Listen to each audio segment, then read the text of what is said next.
This was the best they could do? Welcome to Watch Mojo, and today we're counting down our picks for the top 10 worst changes in the Last Airbender movie. They said it cannot work with the responsibilities of the Avatar. Why can't the Avatar have a family? I asked that. They said that's a sacrifice the Avatar always has to make. For this list, we're looking at the worst differences between the certifiably fresh Avatar The Last Airbender series and its certifiably rotten live-action movie. Since we will be talking about plot points, a spoiler alert is in effect. Number 10. Cutting key subplots and characters. M. Night Shyamalan tried to cram 20 episodes of the show into a single film, but he left out crucial plotlines for beloved characters in the process. Katara's inspiring triumphs over sexism and her rivalry with Zuko are pushed to the background. She interacts with him so little she can barely remember his name. Me too. Fire Lord's son. Fan favorites like King of Omashu Bumi and Kyoshi warrior Suki aren't even mentioned. I treated you like a girl when I should have treated you like a warrior. I am a warrior. But I'm a girl, too. Since they were supposed to play crucial roles in the narrative, their absence created plot problems for the planned sequels. We understand that condensing 20 episodes of content is difficult, but if you're cutting out crucial aspects of your story, maybe you should aim for a less ambitious adaptation. Here for a rematch? Trust me, Zuko. It's not gonna be much of a match. Number 9. No laughing allowed. While the animated series was marketed towards children, the creators weren't afraid to tackle heavy subjects like war and loss. But they also made sure to break up those topics with plenty of visual gags and jokes. What? Please, come closer. What is it? Will you go penguin sledding with me? Unfortunately, M. Night Shyamalan didn't get the memo when he made the movie. You okay? I'll be fine. There's not much to laugh or smile about in the film. Nearly all the characters stand around looking depressed or emotionless. Even the normally hilarious Sokka doesn't tell many jokes. The lack of humor makes the world feel grim and heavy throughout the entire runtime. What do you want us to do, Katara?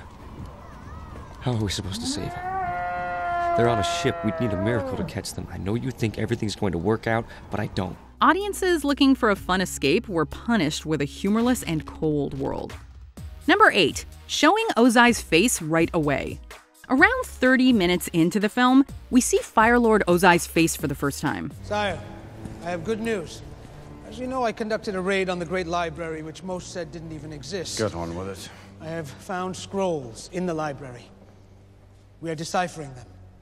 But I believe they may contain information as to where the ocean and moon spirits live in this world. Although actor Cliff Curtis did a decent job, his reveal came far too early. Ozai's face wasn't shown until the 3rd season of the animated series. Up until then, we learned about the Fire Lord with horrific stories, saw him in silhouette, and heard him speak through Mark Hamill's intimidating vocal performance. Fight for your honor.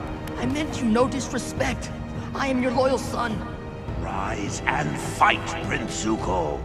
I won't fight you. You will learn respect, and suffering will be your teacher. This helped build up Ozai's terrifying reputation and made him seem larger than life. Every time the movie cuts to the Fire Lord, the character becomes less mysterious and intimidating. If they'd kept Cliff Curtis in the shadows, his Ozai could have made a better impression. You think my son is this person the soldiers are calling the Blue Spirit? Number 7. Rushing Princess Yue's tragic story. The original series spent 3 episodes with Princess Yue. Hey, how about that picnic last night? Boy, your dad sure knows how to throw a party. I'm happy you enjoyed yourself. Well, it wasn't as much fun after you left. So, I'm still hoping we can see more of each other. Do an activity, you mean? Yes, at a place. For some time. During that time, we learned that she was a compassionate and noble ruler. She also risked an arranged marriage to spend time with Sokka. Their romance was cut short when she gave her life to save the moon spirit. And the movie messed up the storyline in every conceivable way. In the film, we barely spend any time with Yue. As a result, her romance with Sokka comes off as rushed and forced. What might she ask me? Well, she'll say, "Why is your hair white, young lady? You look very odd." I would say to your grandmother, my hair's white because when I was born, I was not awake. And when the moon spirit is injured, Iroh tells Yue she must give up her life. The animated Yue courageously chose to sacrifice herself. Having the film's Iroh tell Yue to make the sacrifice robs her character of the little agency she did have. You can give your life back for the spirits. Don't listen to him, he's Fire Nation. Nothing is ever truly lost. Is it mine to give back if I choose? Number 6. Creating strange name pronunciations. Even the most casual cartoon fan knew the movie was in danger as soon as they heard Katara say Sokka's name. Sokka, don't. The first vowel in his name was randomly changed from a short O to a long one. Since fans were so used to hearing his name on the show, Sokka's name sounded wrong every time someone said it in the movie. My name is Ong. The names Aang, Iroh, and the phrase Agni Kai were also pronounced differently. M. Night Shyamalan claims he changed the pronunciation so they would sound more realistic. My name is Iro. Although there might have been some audience members out there who appreciated his desire for accuracy, most fans would have preferred if he just left the names alone. That's right, I'm Sokka. It's pronounced with an aka. Young ladies, I rocked ya. Number 5. Imprisoning Earthbenders on Earth. In the series episode Imprisoned, the heroes discover Fire Nation soldiers are forcing Earthbenders onto a metal ship. You are miles away from any rock or earth. So, if you have any illusions about employing that brutish savagery that passes for bending among you people, forget them. Since these Earthbenders can't bend metal, they feel powerless to fight back.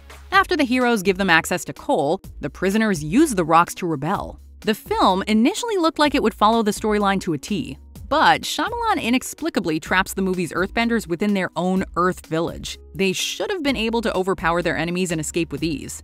And while there is a throwaway line about the soldiers bringing metal machines, we don't see them used in the village during the film. Fire Nation sent soldiers. We fought them and defeated them. Then they sent their machines. Huge machines made of metal. There was nothing we could do. The absurd change in their prison setting made these Earthbenders look like weaklings instead of warriors. There's Earth right beneath your feet. Number 4. Making the heroes one-dimensional. Each of the main heroes in the Last Airbender movie seems to be defined by their worst trait. What would you do if they tried taking me away? I'd kill them all. Why? Because you're my sister. Sokka is a serious soldier with an extreme bloodlust, Katara seemingly cares about everyone she meets, and Aang is so consistently racked with guilt that he can barely manage to crack a smile. I can't do this. The original series gave each of the main trio complex personalities. As the show progressed, they grew past their flaws and became well-rounded characters. None of the leads in the movie really grows or shows any depth. We'd rather watch outrageous parody versions of our favorite heroes on the small screen than the flat live-action performances we get in the film. This is pathetic. My jokes are way funnier than this. Number 3. Adding painful dialogue. Most of the characters in the film don't sound or behave like regular humans. Calm down. You'll find it. Although you could blame that problem on bad direction or awful acting, the dialogue is the real culprit. Your failure in the 100-day siege of Ba Sing Se won't be held against you. Your son died in that siege, didn't he? Yes, he did. Again, I offer my condolences on your nephew burning to death in that terrible accident. The characters are constantly forced to make long expositional speeches sound like normal conversation. They also love saying their emotions aloud instead of showing them. And there are lines written so awkwardly that not even Meryl Streep could make them sound convincing. The original series was full of natural and inspiring dialogue. You're a terrible person, you know that? Always following us, hunting the Avatar, trying to capture the world's last hope for peace? But what do you care? You're the Fire Lord's son. Spreading war and violence and hatred is in your blood. Fans are still quoting Uncle Iroh's wise words today. The combination of great dialogue, voice acting, and direction earned the series a Peabody Award, an Emmy, and multiple Annie Awards. Sometimes life is like this dark tunnel. You can't always see the light at the end of the tunnel, but if you just keep moving, you will come to a better place. By comparison, the movie won 5 Razzies. Number 2. Making bending look bad. There was nothing more thrilling than watching a bending battle in the original series.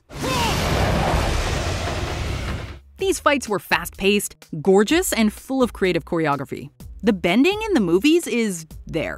Although the creative team probably tried their best, the visual effects are just not up to par. We have to awkwardly wait for the effects to catch up to the actors' movements.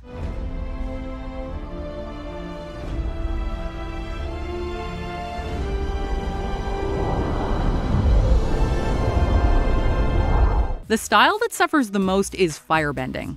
In the show, firebenders can create flame out of nothing, but in the movie, they require a constant source of flame to fight.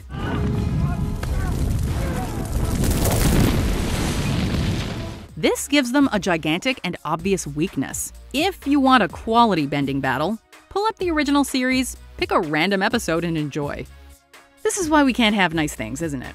Well, let's not allow any other subpar adaptations of beloved franchises, okay? Anyway, before we shake our heads at our top pick, here are some dishonorable mentions. Appa looks terrifying. Spicing creature thing floats. Way too much exposition and narration. Today, I found out that destiny. Did you see that boy's tattoos? Tattoos like that haven't been seen in over a century. I believe they are air-bending tattoos. Aang and Zuko's relationship is severely underdeveloped. You won't be killed by waterbenders if you stay hidden here. We could be friends, you know. Commander Zhao is defeated by nameless fighters.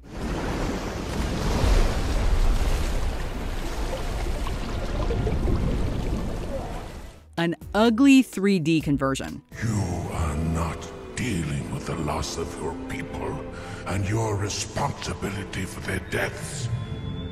You are stopping yourself from grieving. You are angry.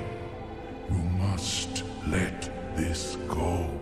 Before we continue, be sure to subscribe to our channel and ring the bell to get notified about our latest videos. You have the option to be notified for occasional videos or all of them. If you're on your phone, make sure you go into your settings and switch on notifications. Number 1. Whitewashing Characters. Although the animated world of Avatar: The Last Airbender is separated into 4 nations, each of these groups is full of racially diverse people. Aang, this is the entire village. Entire village, Aang. Why are they all looking at me like that? But you wouldn't know that if you just watched the movie. In Shyamalan's live-action adaptation, the lead roles of Aang, Katara, and Sokka are whitewashed. Sorry. I'm sorry. Hey, I'm sorry. The Water Tribe, which was supposed to be based on Inuit culture, is also full of white people. Meanwhile, the Fire Nation consists almost entirely of Asian actors. Casting nearly all your villains as non-white is problematic and insulting in itself. But to do that while also erasing the racial identities of beloved characters is unforgivable. It wasn't very smart. We hope the next live-action adaptation of this series respects diversity a lot more than this movie does. Do you agree with our picks? Check out this other recent clip from WatchMojo, and be sure to subscribe and ring the bell to be notified about our latest videos.